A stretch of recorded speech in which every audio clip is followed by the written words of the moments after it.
Cek, cek. Lagi gabut nih, bansos ah. Terlepas dari hal itu, untuk bansos kali ini gue akan bahas Infinite Dendrogram yang diproduksi oleh NAS Studio. Anime ini sendiri berfokus kepada Reiji Mukudori yang berpetualang di dunia game super realistis bernama Infinite Dendrogram sebagai Rei Sterling yang merupakan tuan dari embrio Nemesis, The Maiden of Vengeance. Bagaimanakah kelanjutan kisahnya? Gojengin terus, bansosnya cuy.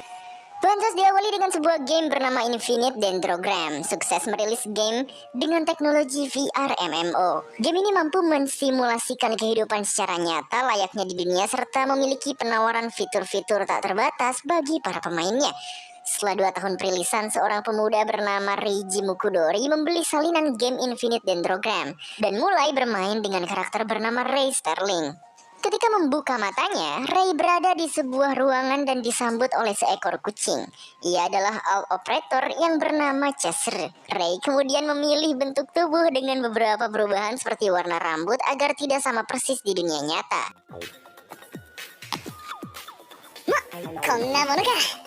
Untuk memulai game tersebut, Rei dibekali item box yang berisikan barang-barang yang didapat saat login. Setelah itu, Cheshir pun menanamkan embrio kepada Rei. Embrio adalah senjata utama yang akan menemani player selama bermain Infinite Dendrogram, di mana nantinya akan berevolusi berdasarkan kepribadian dari pemainnya sehingga ada beberapa macam hasil dari embrio.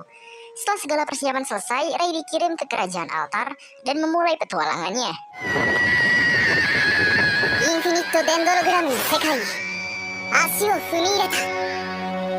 Rei mulai berjalan menyusuri kota sambil memandangi maps yang menunjukkan jika Rei harus bertemu dengan seseorang di taman. Tanpa disadari, Rei tiba-tiba ditabrak oleh seseorang wanita dan mengalami cedera yang cukup parah. Namun untungnya, wanita tersebut dapat menyembuhkan Rei menggunakan sihir.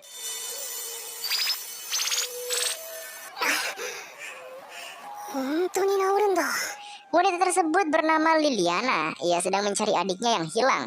Kemudian Rei mendapatkan misi level 5 yaitu mencari Meliane. Grandira di daftar listnya yang merupakan adik dari Lilia. Setelah itu Rei pun menemui seseorang di taman. Ia adalah Sue Sterling yang memakai kostum badut beruang. Rei memanggilnya kakak. Setelah itu Sue kemudian menjelaskan tentang Liliana. Liliana sendiri adalah prajurit kerajaan altar yang terkenal. Bahkan pemain dan Tian punya klub penggemarnya. Tian sendiri adalah istilah untuk NPC yang memiliki kecerdasan dan kepribadian setara dengan manusia. Setelah itu, Rei dan Shu langsung pergi ke lokasi yang diduga terdapat Milia di sana. Tibanya di sana, Rei dan Shu melihat Lilia sedang diserang oleh monster yang tidak ada habisnya. Kemudian kakak beruang pun membantunya dan berhasil mengalahkan monster tersebut. Walaupun sudah membantai para monster dan menemukan Milia, namun ternyata quest mereka belum selesai. Karena Lilia yang berlevel 210 terlibat di dalamnya. Tiba-tiba beberapa monster lipan menyerang mereka. Shu mengambil alih pertarungan namun pergerakannya masih berhasil dihentikan. Sehingga Lilia memerintahkan Rei untuk membawa adiknya ke tempat yang aman. Sedangkan dirinya akan menangani monster tersebut. Ketika Rei dan Milia berlari menuju gerbang, mereka diserang oleh monster lipan.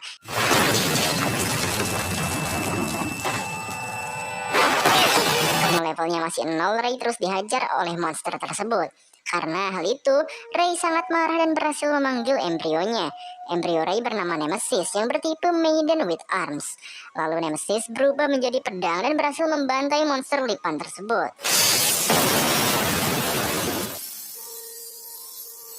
Nemesis sendiri adalah embrio yang terlahir dari tubuh, hati, dan jiwa Rei. Hingga akhirnya, quest pertama pun berhasil diselesaikan oleh Rei.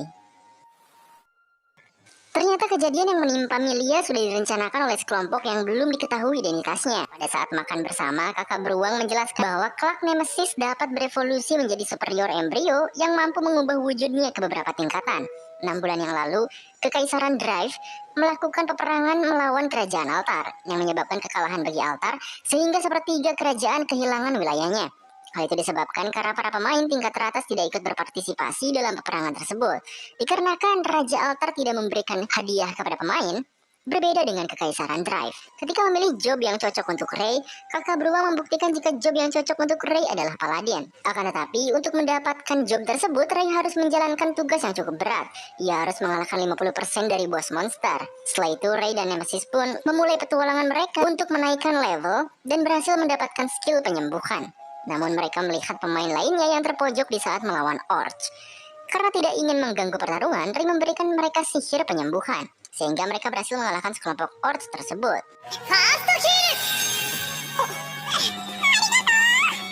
Mereka adalah Rock dan Embryo yang bernama Babi. Hingga akhirnya mereka pun menjadi bestie. Beberapa saat kemudian, di saat Ray melanjutkan kembali misinya, tiba-tiba ia diserang oleh pembunuh pemain atau PK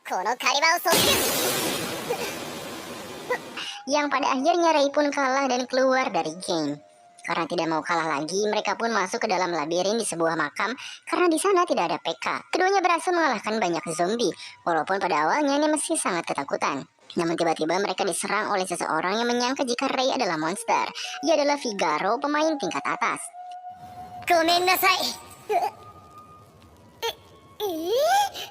Figaro mengatakan jika sebentar lagi akan terjadi duel antara peringkat teratas di daerah. Beberapa waktu kemudian, Ray menceritakan Figaro kepada Rock tentang PK yang belakangan ini lenyap. Namun tiba-tiba muncul seorang wanita bernama Mari yang merupakan jurnalis Dentogram Information Network. Mari berkata bahwa PK saat ini sudah dibasmi oleh klan terkuat dan juga pemain teratas yang salah satunya adalah Figaro. Sedangkan PK yang menyerang Ray di hutan Nos belum diketahui keberadaannya karena ia merupakan pembunuh superior. Ketika sedang melihat keadaan hutan Nos yang telah hancur, Ray dan Nemesis tiba-tiba bertemu dengan Cheshire yang sedang melakukan pemeliharaan sistem game.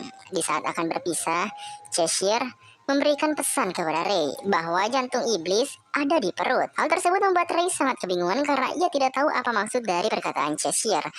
Setelah itu Ray, Rook, dan Mari yang kebetulan ada pekerjaan di sana pergi ke kota Gideon untuk menjalankan sebuah misi. Ketika sedang di perjalanan, mereka melihat sekelompok petualang yang sedang diserang oleh goblin.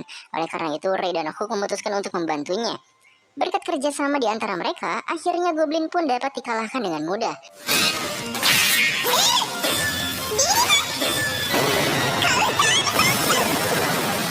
Namun tiba-tiba bos monster atau UBM bernama Gardan menyerang mereka. Gardan adalah salah satu monster yang ada di daftar buronan. Karena Gardan memiliki gas beracun dan kekuatan api. Hal itu membuat Ray teracuni sehingga XP-nya semakin menurun. Kemudian Rock dan Babi berusaha untuk membantu Ray. Namun serangan mereka tidak mempan sama sekali.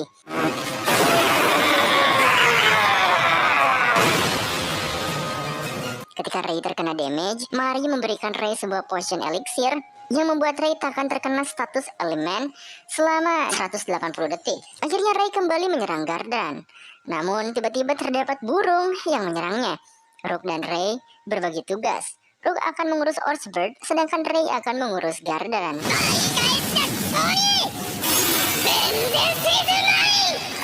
Walaupun telah berhasil menebas kepalanya, namun Gardra bisa beregenerasi. Karena hal itu, Ray teringat dengan ucapan Cheshire yang mengatakan jika jantung iblis ada di dalam perutnya. Secara bersamaan pula, pedang Nemesis berevolusi menjadi kapak yang besar. Selain itu, Nemesis juga mendapatkan skill baru yang mana semua status elemen akan berefek sebaliknya. Ray pun terus menyerang iblis tersebut sampai ia menerima damage berkali-kali. Hingga akhirnya Ray berhasil mengalahkan Gardra dan menerima hadiah lengan api beracun.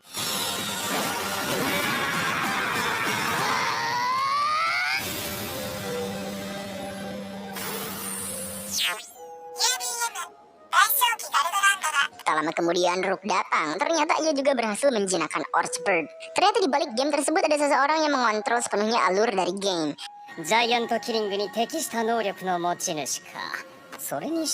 Setelah itu Ray langsung menguji skill barunya, yaitu lengan api dan gas beracun Gandra. Namun ketika menguji skillnya, Ray malah terkena dampak. Beberapa saat kemudian muncul seorang yang menggunakan kostum penguin bernama Flamingo. Ia memberi potion kepada Ray.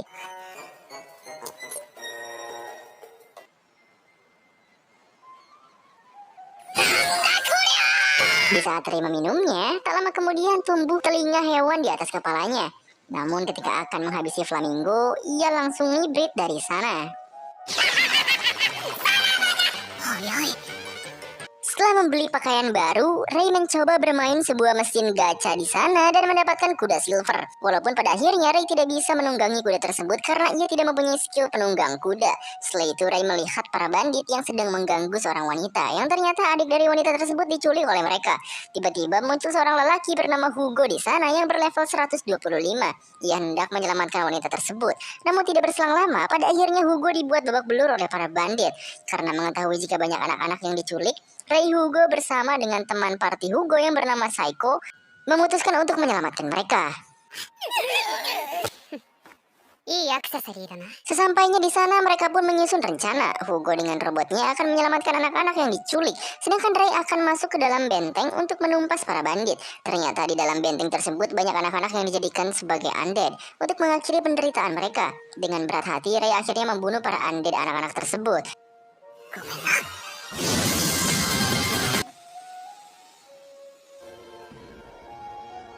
Karena hal itu, Rei merasa jika dunia tersebut bukanlah game, karena apa yang mereka lakukan terasa sangat nyata. Setelah itu, Rei melihat seorang anak yang akan dikorbankan. Namun tiba-tiba anak tersebut menyerang Rei. Di sisi lain, Hugo diserang oleh monster ghost yang merupakan wakil dari pemimpin para bandit, yang ternyata anak-anak di sana juga dijadikan santapan oleh ghost.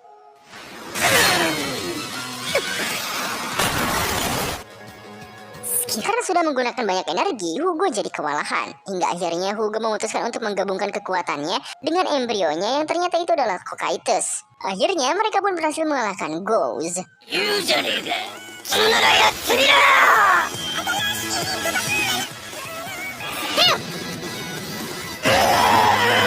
Sementara itu, Rei berhasil selamat dan menebas Maise di sana yang merupakan bos bandit.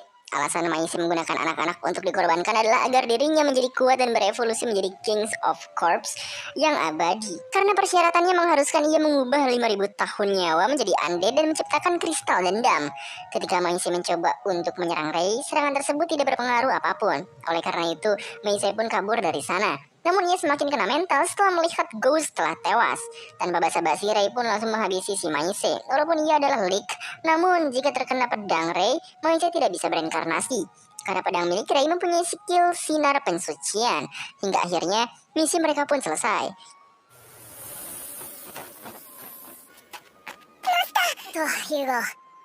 Ketika Hugo dan Rei sedang menyelamatkan anak-anak, anggota Maise lainnya membuka item box milik Maise.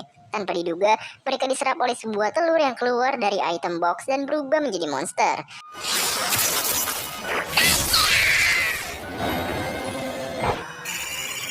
Mengetahui hal tersebut, Hugo pun pergi membawa anak-anak, sedangkan Rei akan mengulur waktu. Namun ternyata monster itu bisa beregenerasi dengan cepat, sehingga membuat serangan tidak berarti. Meskipun begitu, Rei dan Nemesis masih berusaha untuk mengalahkannya. Ketika akan menebas inti yang ada di dalam kepalanya, Rei terkena serangan telak hingga membuat Rei pingsan. Hingga akhirnya Nemesis akan mengulur waktu untuk menghabisi monster tersebut hingga Rei bangun. Di sisi lain, Rei bermimpi ketika dirinya akan menyelamatkan seorang anak, namun pada akhirnya kakaknya harus menjadi korban sehingga tulangnya patah. Di sini, sang kakak menasihati Rei jika ia tidak boleh menyesali sesuatu yang sudah terjadi. Mengambil keputusan adalah bagian terpenting untuk meraih masa depan yang diinginkan. Kemungkinan tersebut akan menghilang di saat Rei menyerah. Selain itu, Rei juga bertemu dengan kepingan sosok iblis yang lahir dari perlengkapan Rei. Ia mencoba untuk menyadarkan Rei agar selalu bekerja sama dengan Nemesis. Akhirnya Rei pun tersadar dan bekerja sama dengan Nemesis untuk mengalahkan si monster.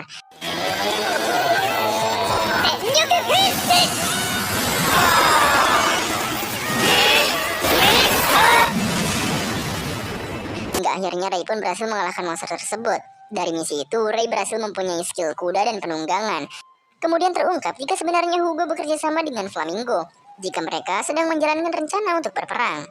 Singkat cerita, Rei dan Nemesis yang tengah berdebat sengit tentang pemasangan bet kemudian terlibat konfrontasi dengan Sun Yu yang merupakan lawan tanding Figaro.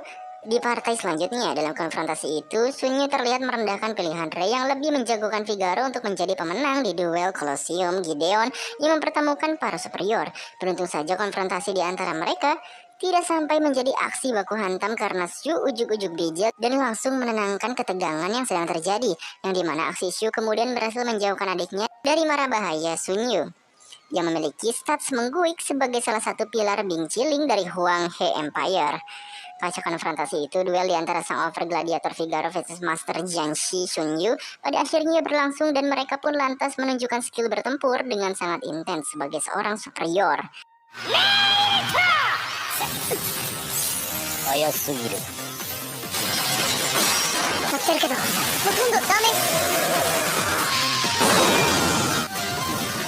Namun sayang, situasi yang kurang menguntungkan nampaknya harus menimpa Figaro karena ia berhasil dibuat terdesak oleh Sun Yu yang telah melakukan serangan mengguik pada titik vital sang over gladiator.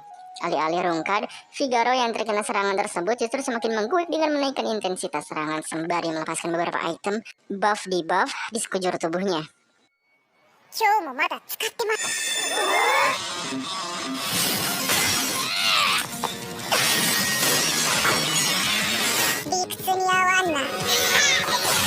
Dan rupanya kondisi gacor itu disebabkan oleh kemampuan embrio milik Figaro yang berfungsi sebagai katalisator boost untuk meningkatkan kemampuan sang over gladiator hingga berstatus limitless. Dan tak lama berselang, pertempuran itu pun kini memasuki fase klimaks karena Figaro maupun Sunyu mulai menggunakan superior item yang mereka miliki, yang dimana Figaro kini menggunakan Brilliant Fang Zenith Dragon de Gloria Alpha, sedangkan Sunyu langsung merespons sang over gladiator dengan menggunakan Yinlong Fang Zesuling Ye. Dan singkatnya, pada konfrontasi terakhir itu Figaro berhasil mengalahkan Sunyu dengan menggunakan serangan Hamon Overdrive.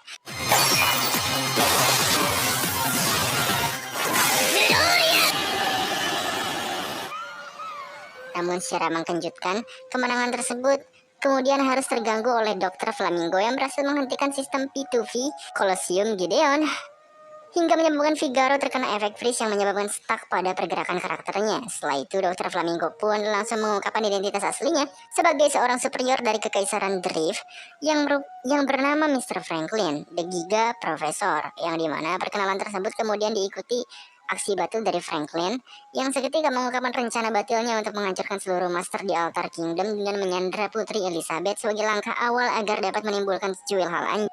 Tak lama kemudian, Franklin pun kini melanjutkan rencana batilnya dengan mensummon sejumlah oksigen selain di beberapa titik untuk mengancam para master yang akan melindungi Altar Kingdom dari gempuran fraksi Drift. Untuk semakin memuluskan aksinya, Franklin juga telah menyiapkan sebuah barrier di sekitar Colosseum Gideon agar para master terjebak dan tidak dapat menyelamatkan para Tians yang mengharapkan keselamatan dari mereka. Beruntung saja, barrier tersebut memiliki kelemahan karena master berlevel rendah dapat leluasa bergerak melewati penghalang tanpa kesulitan, yang berarti mengetahui hal itu, Shu beserta para master yang berlevel tinggi kini hanya bisa mempercayakan keselamatan Altar Kingdom kepada Rei, Rook, dan juga beberapa master pemula. Dan singkatnya, Rei beserta para master pemula kemudian berhasil menjawab kepercayaan dari para senior mereka dengan mengalahkan sejumlah antek Franklin, yang dimana Rei dan Rook berperan besar dalam pembantaian tersebut, karena keduanya telah mencapai potensi mengguik dari penggunaan embrio mereka.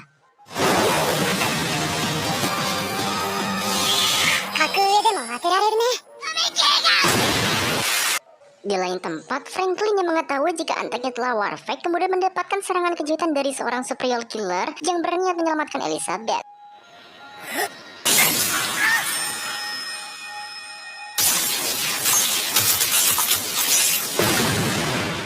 Dan rupanya sosok superior killer itu adalah Mari. Mengesampingkan hal itu, upaya bantuan dari Mari agaknya harus berujung pada kegagalan karena ia seketika dibuat ketar-ketir oleh sotiran Franklin yang berhasil merebut kembali Elizabeth dengan sangat easy.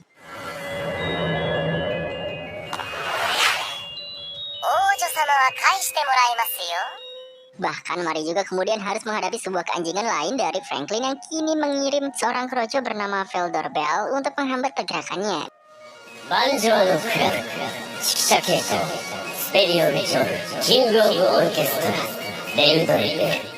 Di sisi lain, Hugo yang merupakan anggota Guild Triangle of Wisdom milik Franklin kini berindak batil sebagai eksekutor bagi para Master Altar Kingdom yang berusaha melarikan diri. Dalam aksinya, Hugo yang nampaknya ditemani oleh Maginger Kokietus kemudian berhasil menunjukkan kemampuan pembekuan yang sangat mengguik dari skill embrio miliknya yang bernama El Aporte del El. Kontol lah anjing. Naon bro. Kembali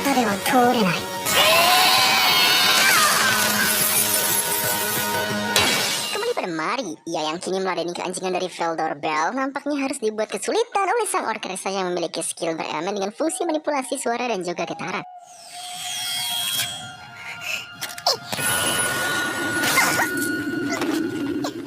Beruntung saja, Mari pada akhirnya berhasil mendapatkan buff plot armor dari sang autor karena ia mengingat kegagalan di masa lalunya sebagai seorang mangaka.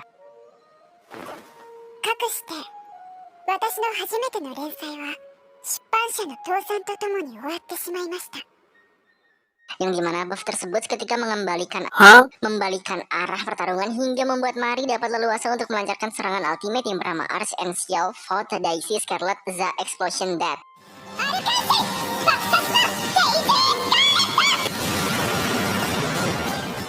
Dan singkatnya, serangan itu kemudian menjadi penentu kemenangan bagi Mari yang berhasil mengakhiri keanjingan Velderbel sehingga sebagai seorang superior killer. Bersamaan dengan hal itu, Franklin yang kian menjadi anjing nampaknya harus menghadapi hadangan dari Liliana dan pasukan Altar Kingdom dengan menggunakan Ray Sterling Killer yang telah ia persiapkan.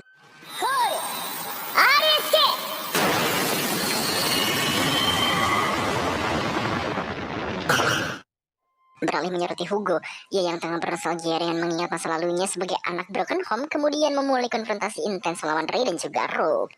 Kita Ray. Dan konfrontasi itu, Ray nampak berhasil melewati hidangan dari Hugo karena Rogue bersedia menjadi pengalih perhatian untuk menghentikan si anjing. Dan setelahnya, Ray yang kemudian berhasil meloloskan diri nampaknya tiba di tempat Franklin dan ia pun langsung menghunuskan Nemesis Black Blade kepada si anjing yang tengah membuli para Tians dengan menggunakan RSK.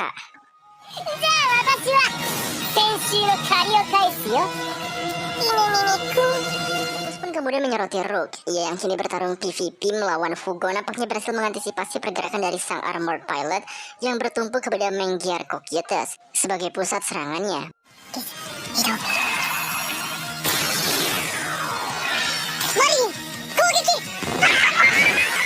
Bahkan Rook juga berhasil menguak rahasia penggunaan skill Laporte de Enver yang memanfaatkan status PK dari seorang master sebagai tolak ukur untuk menentukan kuat atau tidaknya serangan yang dihasilkan.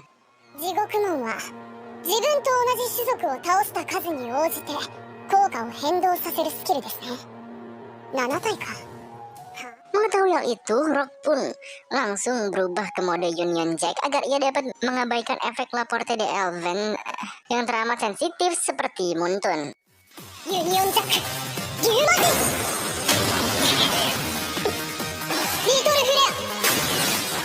dan singkatnya, perubahan bentuk itu terbukti sangat efektif karena Rook pada akhirnya berhasil mengalahkan Hugo dengan menggunakan serangan mengguik yang langsung membuat sang armor pilot turun.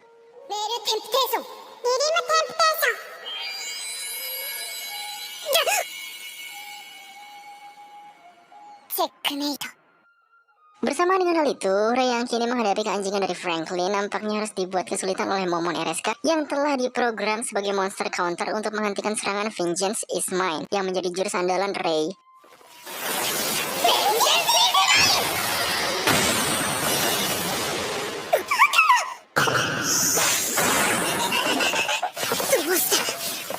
Beruntung saja, Ray kemudian mendapatkan plot armor stable hukum pejabat yang membuatnya dapat melancarkan serangan mengguik untuk menyudahi perlawanan sang monster counter yang begitu menganjingkan.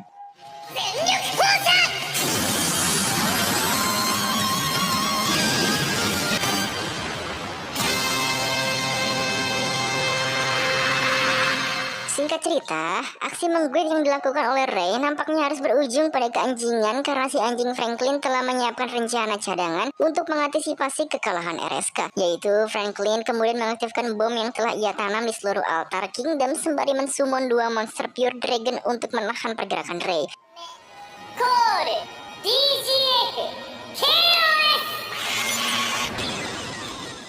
Alih-alih meledak, Franklin yang langsung menekan detonator bom justru dibuat kesal karena rencananya kembali diintercept oleh Mari yang menggunakan skill Conceal Essence untuk menonaktifkan seluruh bom yang tersebar di Altar Kingdom.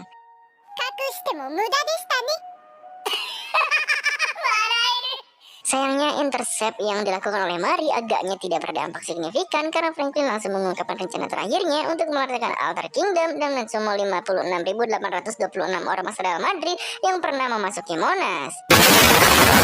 Monster maksudnya, yang dimana keanjingan dari mulut Franklin seketika tergambar nyata tatkala embrio Pandemonium milik si anjing ujuk-ujuk bijil dan langsung mengeluarkan para monster bertipe Suicide Series.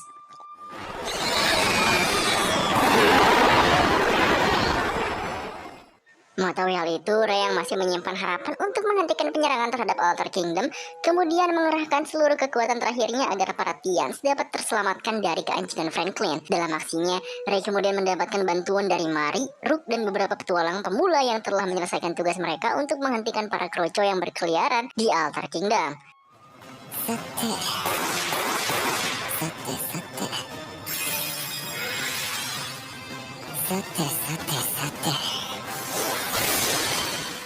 Walaupun Walaupun begitu, kerjasama yang dilakukan oleh mereka agaknya kurang worth it karena sebagian besar monster Suicide Series memiliki stats mengguik layaknya para kaiju di Ark Survival. Beruntung saja, keadaan yang tidak menguntungkan itu seketika berakhir tatkala Shu turun tangan dan menunjukkan identitas aslinya sebagai superior terkuat altar di Kingdom yang berujung King of Destroy. お前ご自慢のモンスターはこのキングオブデストロイがまとめて破壊してやる。 Dan singkatnya, Shu yang kemudian menunjukkan kekuatan penuhnya sebagai seorang superior langsung menghabisi para monster Suicide Series dengan menggunakan kekuatan embrio miliknya yang bertipe artillery berat.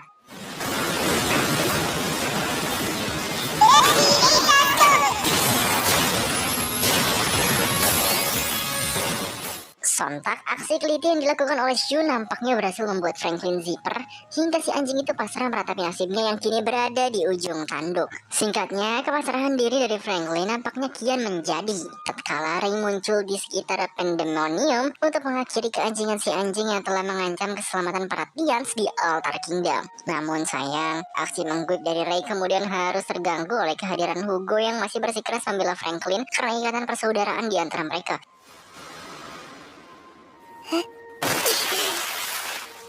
Hugo! Beruntung saja Ray berhasil mengatasi kematanghulan itu dan ia pun langsung mengakhiri sepak terjang dari Franklin dengan sebuah pukulan yang begitu mengguik. Pasca konfrontasi itu, Shu, Figaro, dan Sunyu yang merayakan keselamatan Altar Kingdom kemudian membahas kemungkinan lain dari serangan Franklin yang berkaitan dengan kedatangan Behemoth, the Queen of Monster, dan juga Phantom, the Earth di Colosseum Gideon. Sayangnya, mereka tidak dapat menarik konklusi dari asumsi tersebut karena ketiganya tidak menemukan bukti konkret yang menunjukkan relasi Franklin dengan kedua superior itu. Dan beberapa waktu kemudian, Hugo yang telah sadar dari kematanghulannya kini pergi meninggalkan Guild Triangle of Wisdom untuk mencari kedamaian batin yang selama ini ia cari. Di sela kepergiannya, Hugo pun mendapatkan salam perpisahan hangat dari Franklin yang masih saja memiliki niatan tolol untuk melakukan balas dendam kepada Sterling bersaudara.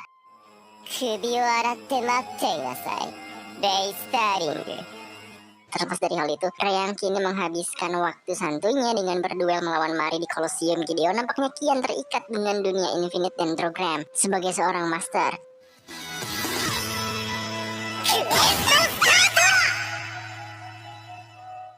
Dan dengan beberapa hal yang belum diperjelas, anime ini pun gak ada dana. Oke cuy, mungkin sekian batas gue tentang Infinite Dendrogram, yang dimana anime ini memiliki plot standar PSSI yang pastinya generik seperti judul isekai fantasi pada umumnya. Walaupun begitu, konflik yang ditawarkan anime ini cukup tidak menarik karena potensi dari karakternya yang bisa terus berkembang sesuai kebutuhan game Infinite Dendrogram. Terlepas dari hal itu, anime ini membutuhkan penjelasan detail tentang world building mereka jikalau ada season 2, itu juga kalau laku. So mungkin begitu aja opini dari gue. Thanks for watching and batur bukangnya lu sahur.